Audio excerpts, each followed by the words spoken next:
everyday play.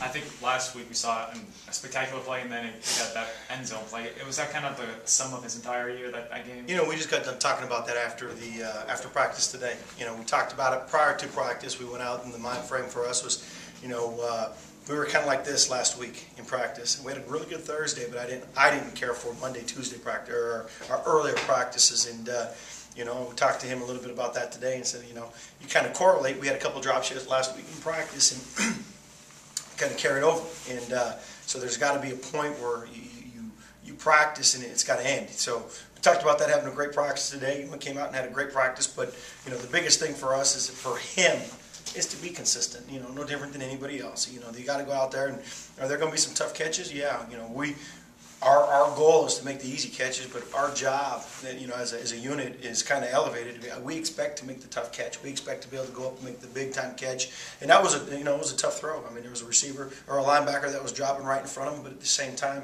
we expect to come down with that one. What kind of attitude have you seen from Gabe the last couple of weeks battling the injury?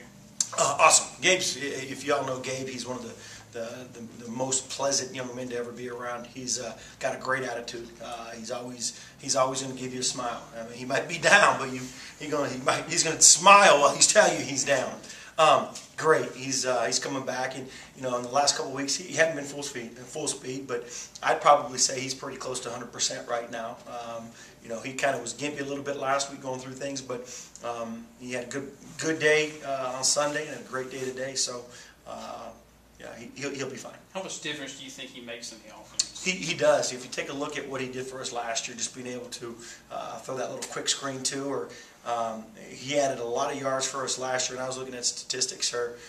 You know, when you're hurt and you have a chance to come back, even the first couple games coming back, you're not 100%, so you're not making that major impact like you had in the past. One, it kind of goes on your psyche a little bit, and you know, I want to make the plays, but I can't. I'm not going full speed. And, you know, are they trusting me or not? The trust is there, but for him to be healthy is great, because from 0 to 10, I mean, 0 to 10, he's got an incredible burst. So he adds that explosion off the ball. So we definitely need him back healthy.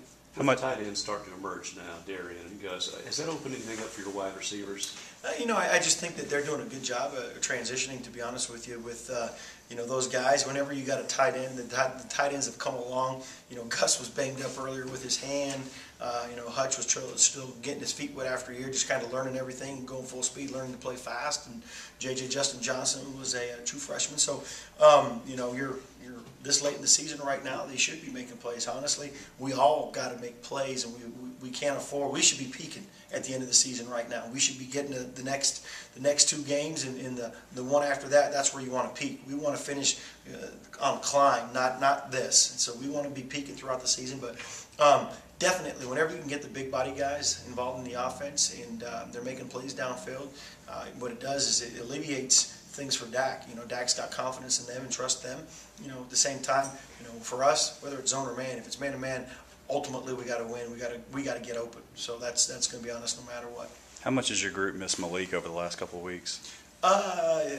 He's another guy that you want to get back, because he can do different things for you. You know, you can line him up, you can hit motion. You know, he's a guy against A&M that we hit motion in the backfield, and he had a long touchdown run. Those are the different things.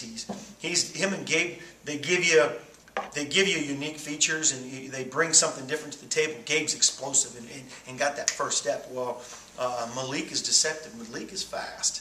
But Malik's got power, you know. So I mean, he's got that running back type with him. So to get him back moving around, and you know, he's been anxious to get out there. He wanted to get out there last week. He suited up for the game, went through drills with us pregame. Last couple of days, he's been pretty darn good. Had a good practice today, so he's a welcome addition back. Give us that depth, but definitely good to have him back. What makes him maybe better for those, you know, end arounds and that, maybe than a Fred Ross or even a Duranier or somebody like that?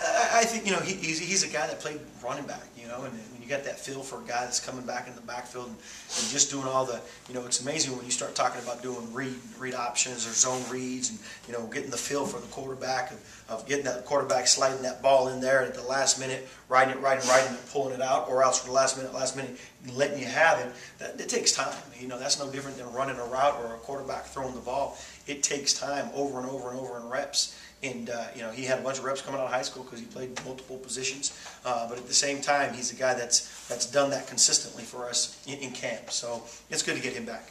How has Darunya progressed this week? Just, you know, we're a good thing. First and foremost, we're great that he's safe, and he's got a great attitude. So he's been the first person down here. I think he was here before the training room opened up yesterday, and so he's been very aggressive in the treatment part of just getting healthy. And you know, mind out there is going through drills with us, and you know, when he's not in, he's standing right next to me, just relaying, you know, looking at the signals, relaying things to the receivers, talking to the young guys, and going. So the biggest thing with him is, you know, he'll be ready to rock and roll, but just to have the mind frame of, and I'm good, I'm great, I'm ready to go make the play. And you know, with a young kid, that's the biggest thing. You know, you get scared when something happens, and you know, yeah, there's injuries, but at the same time, you get them treated and move forward. But the biggest thing is always being able to, I am good, I am ready to go. This is just kind of follow up to some of the Malik stuff, but after being around him and things for a year in this offense and stuff, is he a guy that maybe later on down the line you could see lining up at running back some, or is he a guy that will continue to progress at receiver? I'll tell you what, I mean, I love what he's doing for us right now. I mean, he's got incredible hands. He's a very gifted athlete. He's got really, really strong hands, very, very soft hands. You know, the biggest thing that he needed to learn how to do when he first got here is learn how to go, put it full throttle and go. And that's any high school freshman coming into a program where, you know, Coach Mullen, we take great pride in here in his program. You better be ready to go, and you better be able to give great effort, or else you're not going to see the field. And as talented as you are, it doesn't matter. You better give great effort. And so he learned that. That was probably the first thing that he had to learn more than anything else. But you know, he's very talented. You know, if you look before he got hurt, he was returning. You know, he's a guy that I trust to return punts. He's back there starting on kick return.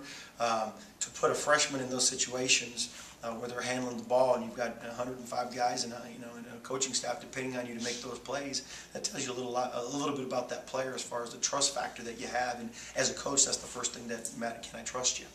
With a player like his